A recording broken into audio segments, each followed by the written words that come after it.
Hello everyone, welcome to a online solution. मैं हूं अशफाक। तो आज आपके लिए बहुत ही इंपॉर्टेंट टॉपिक लाया हूं और वो है ग्रंथि। इस ग्रंथि से जितना सारा सवाल होगा मैं यहाँ पे एक नोट्स बनाया हूं। और डोंट वरी, मैं आपको चाहता तो बोर्ड पे भी आके पढ़ाता, लेकिन बोर्ड पे पढ़ाऊंगा तो मिट जाएगा। लेकिन मैं एक पेज पे लिख करके आपके लिए इतना मेहनत करके पढ़ा रहा हूँ, इसलिए ताकि मैं इसका पीडीएफ भी आप लोग को दे सकूँ। पीडीएफ, ठीक है। इसके लिए मैं आपको लास्ट में बताऊँ कैसे पीडीएफ मिलेगा। और आपको लोग जानते होंगे जो लोग पुराने हैं, फिलहाल आप पहले पढ़ लीजिए, उसके बाद फिर समझ लीजिए, उसके बाद फिर आप पीडीएफ जरूर लीजिएगा, ठीक है। ग्रंथि के बारे में पहले पढ़ेंगे। इसमें बहुत सारा आप देख सकते हैं, काफी 4 पेज यहाँ पे लिखा हुआ है। लगभग जितना सारा ग्रंथि का सवाल आता है सभी के यहाँ पे नोट्स बनाए हुए हैं बहुत अच्छे तरीके से। और आप इसे नोट करें, इसको लीजिए और लेकर के, सबसे बड़ी बात है पीडीएफ लेकर के आपको नोट करना सबसे बड़ी बात है। नोट करके अगर पढ़ते हैं तो सबसे बेहतर तरीके से पढ़ाई होगी भी।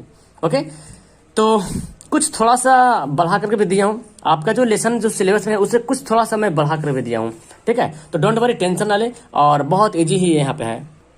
तो सबसे पहले हमारा है ग्रंथि। सवाल है कि ग्रंथि किसको कहते हैं, है ना। ग्रंथि किसे कहते हैं?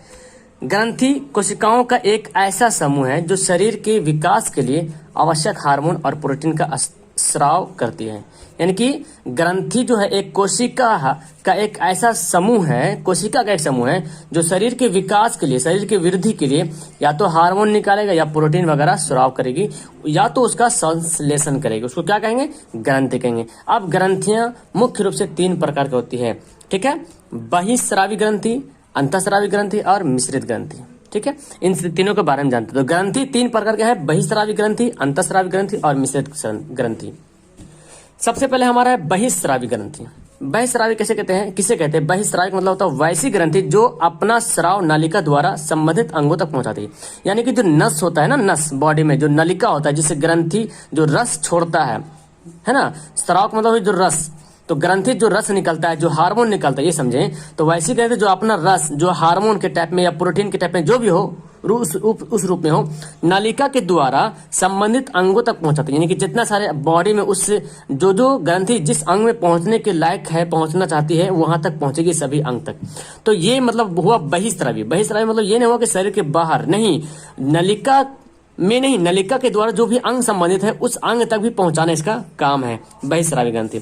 जैसे देखिए श्वेत ग्रंथि, यकृत हमारा भी क्या हो गया? बहिस्रावी ग्रंथि हो गया। और डोंट वरी, आप इसको ध्यान से पढ़ें। नेक्स्ट टाइम में मैं जो क्वेश्चन लाऊंगा, पहले मैं उसका टेस्ट लूंगा टेलीग्राम पर, उसके बाद फिर मैं उसका वीडियो बनाऊंगा उसके रिजल्ट के साथ, ठीक है। तो बहुत अच्छे तरीके से समझो यहाँ पे, और फिर पीडीएफ लेके इसको पढ़ना, ठीक है।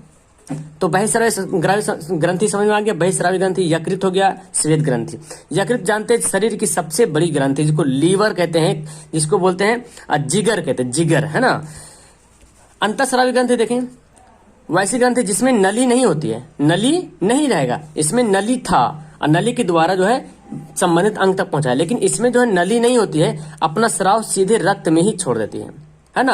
यानी कि अंतःस्रावी एक ऐसी ग्रंथि है जिसमें नली नहीं पाई जाती है, लेकिन वो अपना जो स्राव जो हार्मोन है या प्रोटीन जिस रूप में है, वो सीधे कहाँ छोड़ती है? सीधे रक्त में ही छोड़ देती है। जैसे पीयूष ग्रंथि, थायराइड ग्रंथि और बहुत सारे आपको ग्रंथि यहाँ पे देखने को मिलेगा। तो ये सब ग्रंथि, जो पीयूष ग्रंथि, थायराइड ग्रंथि, ये सब कैसी ग्रंथि है? ये है अंतःस्राविक ग्रंथि। तो जिस तरह से मैं लिखा हूं उसी तरह से मैं सवाल बनाऊंगा, लिखूंगा, उसके बाद मैं आपको टेस्ट लूंगा, ठीक है। तो ध्यान से पढ़ें। नेक्स्ट है मिश्रित ग्रंथि। तो नाम से पता चल रहा, मिश्रित मतलब मिला हुआ। वैसी ग्रंथि जिसमें नलिकाएं पाई जाती है, नलिका होगा, ऐसा नहीं कि नलिका नहीं होगा, नलिका पाया जाएगा। उसमें अंतःस्रावी और बहिस्रावी ग्रंथि कोशिकाओं भी मौजूद होती है। यानी कि अंतःस्रावी और बहिस्रावी दोनों प्रकार के कोशिका जो है मौजूद रहेगा, उस ग्रंथि को क्या कहेंगे? मिश्रित ग्रंथि। और इसका एक वाहिद एग्जाम्पल है अग्नाशय, जिसको पैनक्रियाज भी कहा जाता है। तो जिसे पैनक्रियाज भी कहा जाता है। वैसी ग्रंथि जिसमें नलिकाएं पाई जाती हो एवं उसमें अंतःस्रावी तथा बहिस्रावी दोनों प्रकार की कोशिकाएं मौजूद हो, उस ग्रंथि को क्या कहेंगे? उस ग्रंथि को कहेंगे अंतःस्रावी ग्रंथि। क्या कहेंगे? उस स्रावी को कहेंगे मिश्रित ग्रंथि। क्या कहेंगे? मिश्रित मतलब दोनों प्रकार के, अंतःस्रावी और बहिस्रावी दोनों ग्रंथि रहेगा, उसको मिश्रित कहेंगे। और इसको अग्नाशय, एक एग्जाम्पल यहाँ पे अग्नाशय, जिसको पैनक्रियाज भी बोलते हैं। समझ में आ गया? चलो पेज उलटते हैं। अभी बहुत सारा 3-4 पेज है, चारों में दोनों तरफ लिखा हुआ है, इसलिए एकदम हिम्मत यहाँ पे रखो और समझो ध्यान से। देखो पीयूष ग्रंथि, आपके एग्जाम में जो आने वाला है जो सवाल, जो ग्रंथि जो आता है, जो कंफ्यूजन करता है, वो यहाँ पे पूरा कंफ्यूजन दूर हो जाएगा। पीयूष ग्रंथि, इसको पिट्यूटरी ग्लैंड भी कहते हैं, है ना। यह अंतःस्रावी ग्रंथि है। पीयूष ग्रंथि कैसी ग्रंथि? अंतःस्रावी। सब यहाँ पे इंपॉर्टेंट पॉइंट हम यहाँ पे लिखे हैं, ठीक है। जो कपाल की यानी कि खोपड़ी होता है ना, स्फेनाइड हड्डी में गड्ढे में स्थित होता है। स्फेनाइड हड्डी के गड्ढे में जो होता है स्थित होता है, यानी कि पीयूष जो ग्रंथि होता है वो कहाँ पे रहता है? खोपड़ी में रहता है। और कौन सी हड्डी? स्फेनाइड हड्डी में, उसके गड्ढे में रहता है। इसे मास्टर ग्रंथि भी कहा जाता है। आप लोग बहुत अच्छे तरीके से जानते हैं, पीयूष ग्रंथि, पिट्यूटरी ग्रंथि, मास्टर ग्रंथि, इसको अंतःस्रावी ग्रंथि भी कहते हैं, याद रखना। इसका वजन जो है 0.6 ग्राम होता है, 0.6 ग्राम होता है। और यह शरीर की सभी ग्रंथियों को नियंत्रित करता है। जाहिर सी बात, मास्टर तो उसे कहेंगे जो सभी ग्रंथियों को कंट्रोल करे, नियंत्रित करे, है ना।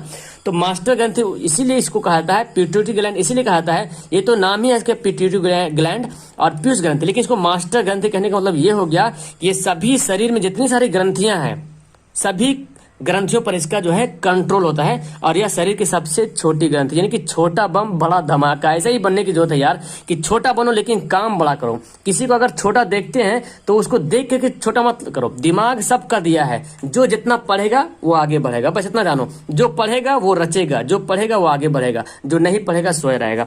तो छोटा और बड़ा पे डिपेंड नहीं है। यहाँ यहीं से आप पढ़ रहे हो, अनुमान लगाओ, ग्रंथि सबसे छोटी है, 0.6 ग्राम कुछ मायने नहीं रखता है, एकदम 0.6 ग्राम। आप देखोगे किसी के खोपड़ी में या तो आपका बकरी व खस्सी वगैरह ये सब होता है, तो उसमें देखेंगे तो आपको तो पता नहीं चलेगा, लेकिन जो कसाई वगैरह जो बनाने वाला तो उसको पता चलेगा कि कौन सी ग्रंथि है।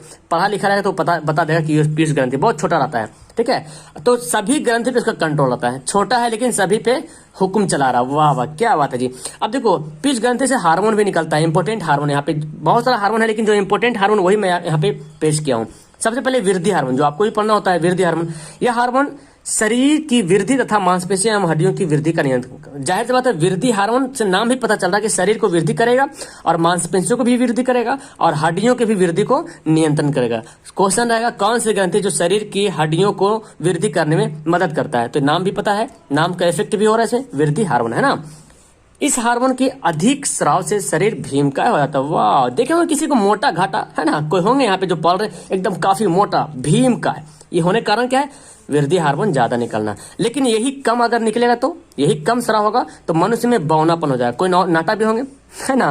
मतलब मैं किसी को ये आलोचना नहीं कर रहा हूँ, ऐसा होता है। किसी आदमी को देखे होंगे ज्यादा मोटा घाटा है, कहने का मतलब उसमें वृद्धि हार्मोन ज्यादा स्रावित हुआ। और बहुत से कुछ देखे होंगे जिसमें नाटा होता है, बौना होता है, इसका मतलब है कि वो जो है उसमें जो है ना वृद्धि हार्मोन जो है बहुत कम जो है स्राव हुआ है।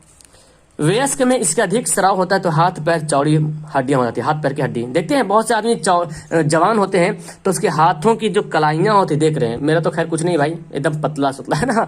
तो जो मोटा घाटा आदमी रहता है, जो वयस्क रहता है, तो अगर उसमें ज्यादा वृद्धि होगा तो अधिक जब स्राव होगा तो हाथ पैर की हड्डी चौड़ा चौड़ा हो जाएगा। ये जो कलाई देख रहे हैं ना, ये दुगना रहे, ऐसा मोटा रहेगा ठीक है। तो ज्यादा होने के कारण ये वृद्धि हार्मोन भी वहां पे इफेक्ट करता है।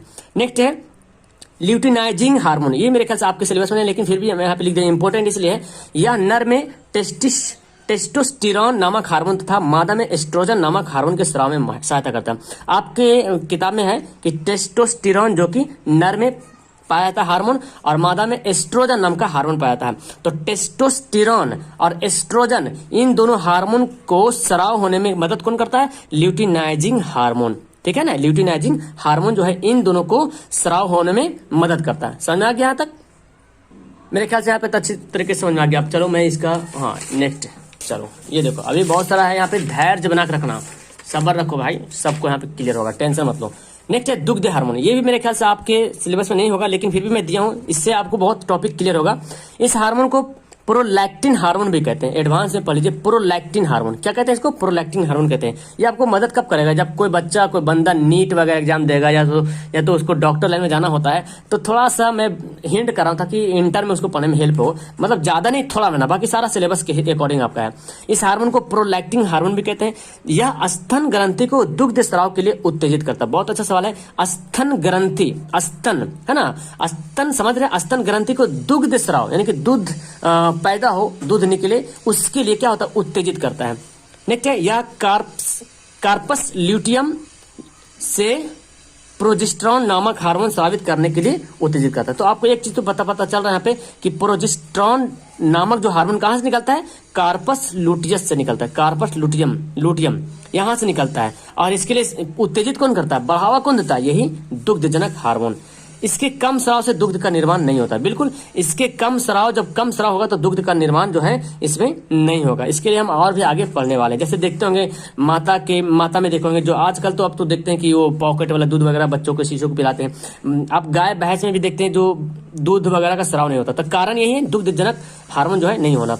और नीचे यहाँ पे दिया हुआ है मिलेनोस, क्या है, मिलेनोसाइट उत्तेजक हार्मोन। ये भी मेरे ख्याल से आपकी किताब में नहीं है, लेकिन फिर भी इसके हिसाब से जो यहाँ पे बताया गया है बहुत काफी इंपॉर्टेंट है।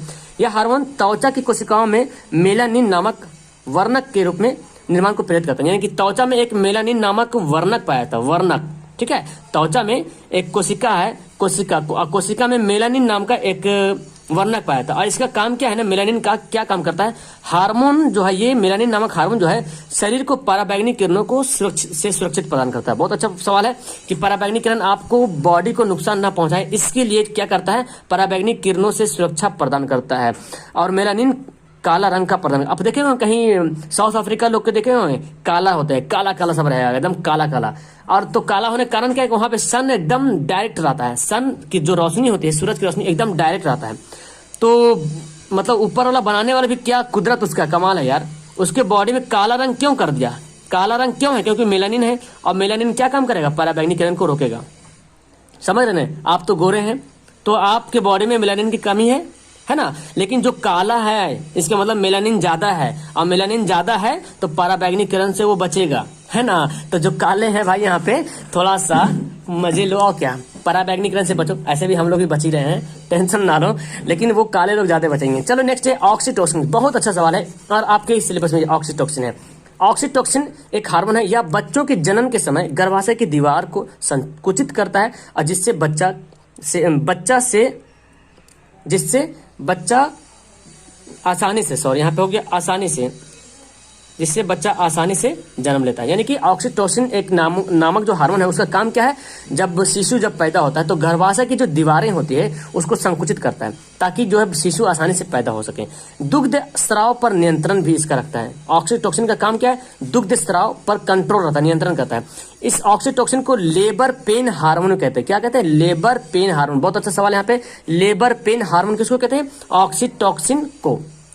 स्तन से दुग्ध निर्माण के लिए ऑक्सीटोसिन का इंजेक्शन भी उपयोग है। देखते हैं गाय भैंस में देखे होंगे जहां पे खटाल वगैरह आता है, दूध लाने के लिए जाते हैं, तो वो जो है गाय में सुई मारता है। क्यों, क्योंकि उसके थन से जो है दूध ज्यादा से ज्यादा निकले। आजकल तो आदमी लालची हो गया है, अब बेचारा गाय में दूध हो नहीं रहा तो कुछ प्रोटीन, मतलब उसको पोषण नहीं मिल पा रहा, इसलिए नहीं हो रहा। लेकिन फिर भी जो गवाला होता है, जो दूध देने वाला, तो फिर भी चाहता है कि हम उससे दूध निकालें, तो ऑक्सीटोसिन नाम का इंजेक्शन जो है उसको बॉडी में दिया जाता है, ताकि वो दूध ज्यादा से ज्यादा दे सके।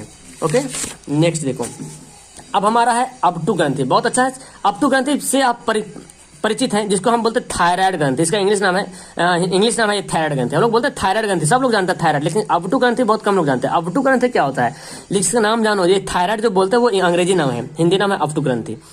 यह ग्रंथि स्वर यंत्र के निकट में, यानी कि जो जहां पे बोलते हैं तो स्वर यंत्र जहां पे कंठ है ना, कंठ वहीं के पास, वहीं पे उपस्थित होता है।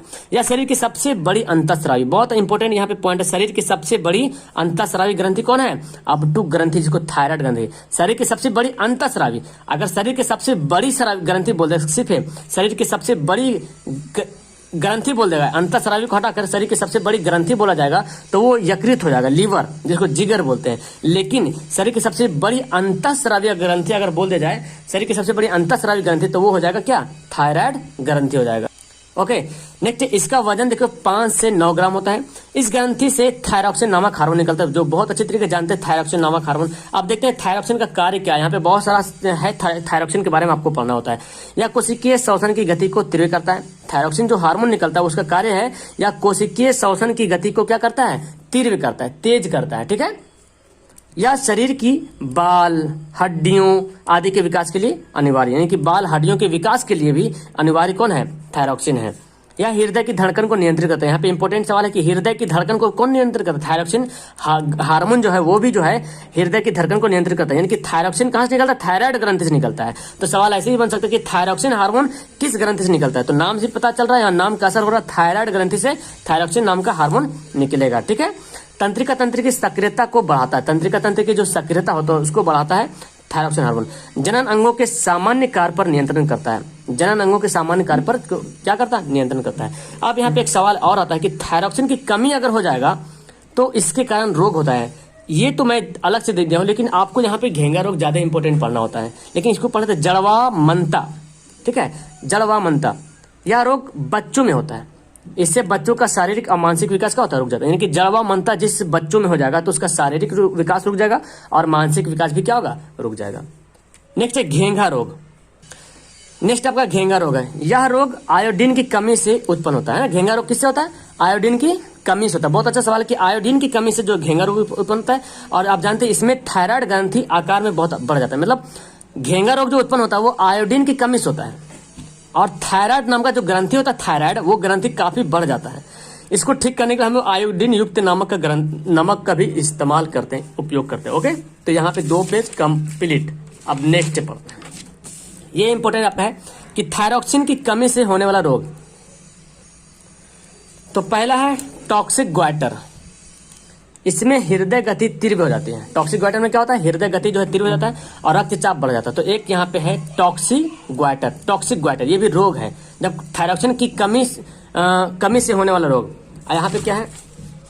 1 मिनट, तो सॉरी, यहाँ पे कमी नहीं, अधिकता होगा।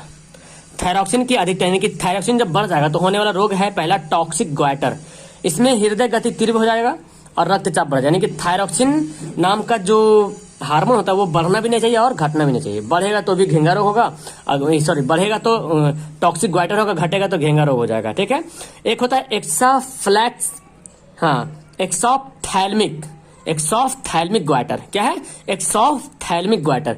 इस रोग में आंखें फूलकर नेत्र गोलक से बाहर आ। देखे होंगे बहुत सारे लोग को जो डरावना टाइप का लगता है। बहुत सारे लोग को देखे होंगे, कभी कभी नजर पड़ा होगा, जिसकी आंखें एकदम जो नेत्र कोटर होता है ना आगे वाला, उससे निकल के जो आंख जो बाहर आ जाता है, फुल मतलब बाहर बड़ा बड़ा दिखता होगा आंख। तो कारण क्या है? एक्सॉफ्थैल्मिक ग्वाइटर। नहीं, एक होता है कि किसी का आंख बड़ा बड़ा हो, वो नहीं, आंख निकल कर जो नेत्र गोल कोटर होता है उससे बाहर निकल के आ जाता है, फूला हुआ, आंखें फूल जाता है आंख और बाहर निकल जाता है। नेक्स्ट पढ़ेंगे परा अवटु ग्रंथि, जिसको पाराथायराइड ग्रंथि बोलते हैं। पाराथायराइड ग्रंथि सब जानते हैं, पाराथायराइड ग्रंथि, लेकिन परा अवटु उसी को बोलते हैं। यह मनुष्य के गला में थायराइड ग्रंथि के ठीक नीचे होता है, यानी कि पीछे होता है, सॉरी, मनुष्य का जो गला होता है ना, गला में जो थायराइड ग्रंथि, तो कभी पढ़े थायराइड ग्रंथि गला में होता है, और गला के ठीक पीछे जो है स्थित होता है कौन? पारा अवटु ग्रंथि। नेक्स्ट यहाँ पे इससे जो हार्मोन निकलता है, यानी कि पाराथायराइड ग्रंथि से जो हार्मोन निकलता है, ये हार्मोन है हमारा, ये है पैराथायराइड हार्मोन।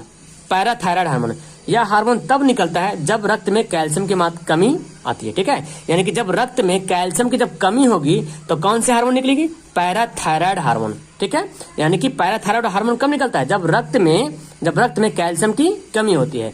और नेक्स्ट है कैल्सीटोनिन। यह हार्मोन तब निकलता है जब रक्त में कैल्शियम की मात्रा बढ़ जाती है, यानी कि कैल्शियम की मात्रा अगर कमी हो जाएगी तो पैराथायराइड हार्मोन निकलेगा, और कैल्शियम की मात्रा अगर बढ़ जाएगी तो कैल्सीटोनिन हार्मोन निकलेगा। इससे ये पता चल रहा है कि पैराथायराइड जो ग्रंथि है कैल्शियम की मात्रा को क्या कर रहा? कंट्रोल कर रहा। जाहिर सी बात है, जब कम जाएगा, जब कैल्शियम की मात्रा कमी हो जाएगी तो पैराथायराइड ग्रंथि हार्मोन स्रावित होने लगेगा उसको कंट्रोल करने के लिए। और जब कैल्शियम की मात्रा बढ़ जाएगी तो कैल्सीटोनिन हार्मोन निकल जाएगा उसको कंट्रोल करने के लिए। मतलब मिला जुला कर देखा जाए तो जो पैराथायराइड ग्रंथि है वो कैल्शियम की मात्रा को क्या करता है? कंट्रोल करता है, नियंत्रित करता है। ठीक है, नेक्स्ट है थाइमस ग्रंथि। थाइमस ग्लैंड भी इसको बोलते हैं। यह हृदय के ठीक ऊपर, हृदय के ठीक ऊपर होता है। यह थाइमस हार्मोन भी, इससे थाइमस हार्मोन निकलता है, यानी कि थाइमस ग्रंथि है तो इससे थाइमस हार्मोन भी निकलता है। थाइमस हार्मोन के कार्य देखें कि वृद्धि एवं लैंगिक परिपक्वता पर प्रभाव डालता है ना। थाइमस हार्मोन का काम, मुख्य काम क्या है? वृद्धि एवं लैंगिक परिपक्वता पर प्रभाव डालता है। इधर पीछे इधर पढ़ लेते हैं कि ये दूसरा पॉइंट इसका लिम्फोसाइट का उत्पादन करता है। लिम्फोसाइट जो प्रतिरक्षी पदार्थों के संश्लेषण को प्रेरित करता है ना। लिम्फोसाइट जो पदार्थ होता है वो उत्पादन करता है लिम्फोसाइट का। जो लिम्फोसाइट होता है कि आपके बॉडी में जो प्रतिरक्षा होता है ना, प्रतिरक्षा का काम करता है, बॉडी गार्ड के रूप में काम करता है। नेक्स्ट है एड्रीनल ग्रंथि, बहुत अच्छा इंपॉर्टेंट यहाँ पे एड्रीनल ग्रंथि, इसको अधिवृक्क ग्रंथि बोलते हैं। सभी लोग जानते हैं जी एड्रीनल ग्रंथि किसको बोलते हैं, सभी लोग जानते हैं, लेकिन अधिवृक्क नाम उसका बहुत कम लोग जानते हैं। तो याद रखें एड्रीनल ग्रंथि को ही अधिवृक्क ग्रंथि कहते हैं। प्रत्येक वृक्क जो किडनी जिसको बोलते हैं उसके ठीक ऊपर आता है, हर किडनी के, यानी कि 2 किडनी होता है मनुष्य में, तो दोनों किडनी के ऊपर आता है और इसका रंग होता है पीला रंग का। इसके बाहरी भाग को कॉर्टेक्स कहते हैं और भीतरी का भाग को मेडुला कहते हैं। बहुत इंपॉर्टेंट यहाँ पे आपके एग्जाम के लिए कि जो एड्रीनल ग्रंथि होता है उसके बाहरी भाग को क्या कहते हैं, कॉर्टेक्स कहते हैं और भीतरी भाग को मेडुला। आप फिगर जब बनाते होंगे ग्रंथि वृक्क का जब फिगर बनाते हैं तो वहां पे ये ग्रंथि भी दिखाता है, आप उसका नाम भी लिखते हैं कि बाहरी भाग को कॉर्टेक्स कहते हैं और भीतरी भाग को मेडुला कहते हैं। इससे एड्रेनलिन हार्मोन निकलता है। जाहिर सी बात एड्रेनल ग्रंथि है, यहाँ पे एड्रेनल ग्रंथि, तो नाम कौन सा हार्मोन निकलेगा, एड्रेनलिन हार्मोन निकलेगा। अब एड्रेनलिन हार्मोन बहुत इंपॉर्टेंट यहाँ पे रखता है। इस हार्मोन का निर्माण तो सबसे पहले एमिनो अम्ल से होता है ना, याद रखेंगे। तो इस हार्मोन का जो निर्माण होता है एड्रेनलिन नाम का, इस हार्मोन का जो है क्या मैं बोल रहा हूँ, एड्रेनलिन हार्मोन जो है इसका, तो यहाँ पे एड्रेनलिन हार्मोन यानी कि एड्रिनल ग्रंथि से एड्रेनलिन हार्मोन निकलता है। इसका काम यह है कि एमिनो अम्ल से बनता है, ठीक है। ग्लाइकोजन को ग्लूकोज में बदलता है कौन, एड्रेनलिन हार्मोन। यह देखिए डर, भय, क्रोध, जिस समय आप डरते हैं, जिस टाइम आपको डर होता है, क्रोध, गुस्सा आता है, उस समय जो ये हार्मोन जो है ज्यादा निकलता है। यानी कि यहाँ पे डर, भय, क्रोध वगैरह जब आपको होता है तो उस टाइम जो है ये ज्यादा निकलता है। इसको इमरजेंसी हार्मोन कहते हैं, ठीक है। इमरजेंसी हार्मोन भी इसको कहता है, किसको, एड्रेनलिन हार्मोन को इमरजेंसी हार्मोन भी कहते हैं। इसको एक और नाम है लड़ो या उड़ो, लड़ो एवं उड़ो, यानी कि फाइट एवं फ्लाइट, इस हार्मोन का नाम है लड़ो उड़ो। और इसको जो 3F के नाम से भी जाना जाता है, 3F बोलो तो fight, flight, fright, fight, flat, frat hormone भी इसको कहा जाता है। अब ये आपका 3 पेज खत्म हो गया। नेक्स्ट पेज जाने यहाँ पे, और बहुत इंपॉर्टेंट यहाँ पे आपको देखने को मिलेगा, ये देखें, उसके बाद फिर लास्ट हो जाएगा, ठीक है। नेक्स्ट आपका जनन ग्रंथि, ठीक है, बहुत इंपॉर्टेंट, इसको जानना है। देखो ध्यान से सुनो, ध्यान से। जनन ग्रंथि क्या है कि विरसन समझ रहे हैं, जो कि पुरुष में पाया था। विरसन को मेल गोनैड, यानी कि गोनैड का मतलब होता है जनन ग्रंथि, ठीक है, गोनैड्स। विरसन को मेल गोनैड कहते हैं और अंडाशय को फीमेल गोनैड कहते हैं, याद रखना यहाँ पे, ठीक है। नेक्स्ट यहाँ पे है कि यह विरसन के द्वारा हार्मोन स्रावित करता है। किसके द्वारा, विरसन के द्वारा हार्मोन स्रावित करता है। एक हार्मोन निकलता है जो विरसन के द्वारा हार्मोन निकलता है, और उस हार्मोन का नाम है टेस्टोस्टेरॉन, याद रखना, टेस्टोस्टेरॉन। अभी बताए थे पिछले में कि विरसन के द्वारा हार्मोन निकलता है और जनन ग्रंथि ही यहाँ पे काम करता है, जनन ग्रंथि। टेस्टोस्टेरोन के कारण क्या है कि आप किसी भी मनुष्य में देखेंगे, अगर दाढ़ी, मूंछ, शुक्राणु वगैरह है ना, बाह्य जनन अंग का अगर विकास हो रहा हो तो समझ जाएं कि उसका जो है आपका टेस्टोस्टेरोन नाम का जो हार्मोन जो है स्रावित हो रहा है। सेम उसी तरह से आप महिला में भी आ जाएंगे, मादा में, जिसको अंडाशय के द्वारा स्रावित यह हार्मोन होता है। यानी कि एक जनन ग्रंथि है जिसके माध्यम से जनन ग्रंथि तो दोनों मेल और फीमेल दोनों आ जाएगा, लेकिन विरसन में जो कि पुरुष में होता है, तो यहाँ पे जिस तरह से मेल में, विरसन में एक हार्मोन स्रावित होता है जिसको टेस्टोस्टेरोन कहते हैं, और उसका काम क्या है कि दाढ़ी, मूंछ वगैरह ये सब इसका विकास होता है, ठीक है। उसी तरह से महिला में यानी कि मादा में अंडाशय के द्वारा ये स्रावित होता है। यहाँ पे अंडाशय के द्वारा यहाँ पे 3 इंपोर्टेंट हार्मोन है जो कि आप जानते हैं, एस्ट्रोजन और प्रोजेस्टेरोन और फिर रिलैक्सिन। आप जाने यहाँ पे एस्ट्रोजन क्या है, ये हार्मोन मासिक चक्र जिसको मेंस्ट्रुअल साइकिल कहा जाता है, वो हो गया। यानी कि यह हार्मोन जो है मासिक चक्र स्तन ग्रंथि के विकास में सहायता करता है, ठीक है।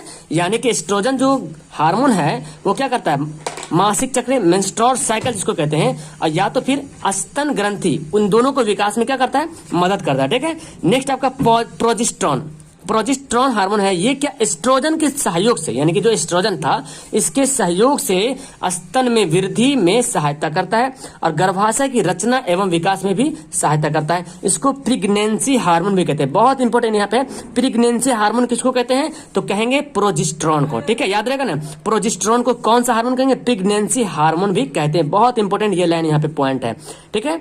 और नेक्स्ट यहाँ पे रिलैक्सिन, या गर्भाशय ग्रीवा को चौड़ा करता है ताकि शिशु का जन्म आसानी से हो सके, तो इसको रिलैक्सिन नाम का यहाँ पे हार्मोन कहते हैं। और आपका कुछ लास्ट यहाँ पे बच रहा है लैंगरहैंस दीप, या लैंगरहैंस दीपिका भी कहते हैं। यह एक अंतःस्रावी ग्रंथि, कौन सी ग्रंथि? अंतःस्रावी ग्रंथि है जो अग्नाशय में स्थित होता है। ठीक है, अब यहाँ पे लास्ट देख लें, ये इसमें जो लैंगरहैंस जो द्वीप में बोल रहा हूं उसमें 3 प्रकार की कोशिकाएं पाई जाती है, 3 प्रकार की। पहला है अल्फा सेल, बीटा सेल और गामा सेल।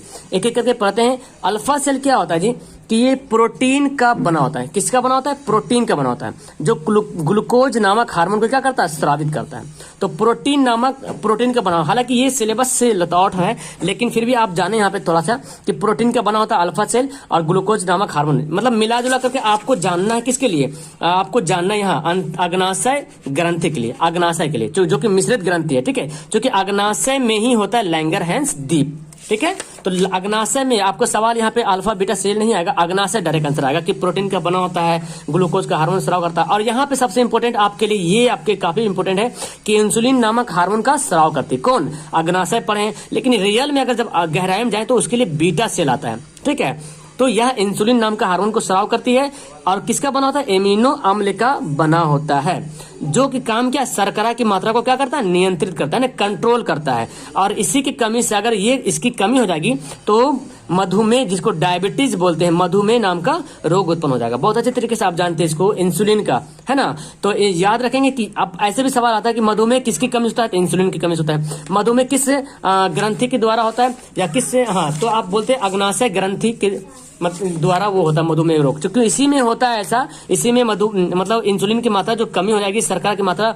को नियंत्रित करता है। अगर ये शर्करा की मात्रा में अगर कमी आ जाएगी तो फिर मधुमेह, जिसको डायबिटीज कहते हैं, वो रोग उत्पन्न हो जाएगा। ठीक है, इंसुलिन में एक तत्व पाया जिसको बोलते हैं जस्ता, क्या कहते हैं? जस्ता कहते हैं।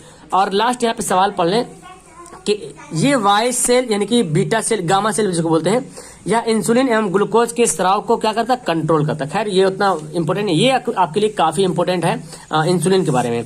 और लास्ट टाइम पॉइंट कुछ बच रहा था कि शरीर की सबसे बड़ी ग्रंथि में लिख दिया हूँ, यकृत है। शरीर के तापमान को कंट्रोल करने के लिए ग्रंथि, इसका नाम है हाइपोथैलेमस ग्रंथि। क्या नाम है? हाइपोथैलेमस। बहुत इंपॉर्टेंट, याद रखना, शरीर के तापमान को कंट्रोल करने के लिए एक ग्रंथि हाइपोथैलेमस। तो इस तरह से लगभग आधा घंटा का ये वीडियो बनने वाला है और इसको आप अच्छी तरीके से पढ़ना, इसको आप अच्छी तरीके से पढ़ना। और इसको पढ़ने के बाद मैं आपको टेलीग्राम पर जो कि आप एप्लीकेशन डाउनलोड करना टेलीग्राम प्ले स्टोर से, और वहां पे सर्च करना ए ऑनलाइन सोल्यूशन 2021। जो नए हैं उसके लिए मैं बोल रहा हूँ, जो जुड़े हुए बहुत ठीक है, ए ऑनलाइन सोल्यूशन 2021। उसमें करीब 250 से ज्यादा स्टूडेंट वहां पे जुड़े हुए हैं। ठीक है, तो 250 नहीं, 2500 से ज्यादा स्टूडेंट जुड़े हुए हैं। तो वहां पे मैं आपको टेस्ट लूंगा, पहले ऑब्जेक्टिव सवाल रहेगा, या तो फिर हो सके ऑप्शन ना रहे, तो उस तरह का पहले मैं टेस्ट लूंगा और फिर उसका रिजल्ट के साथ साथ फिर मैं उसको लाइव क्लास करवा दूंगा। ठीक है, तो जो लोग टेस्ट देंगे वो अपना रिजल्ट भी देखेंगे और अपना आंसर यहाँ पे टिक आउट करेंगे।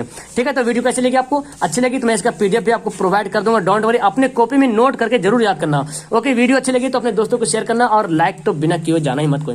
Okay, that's all, thank you everyone, have a nice day.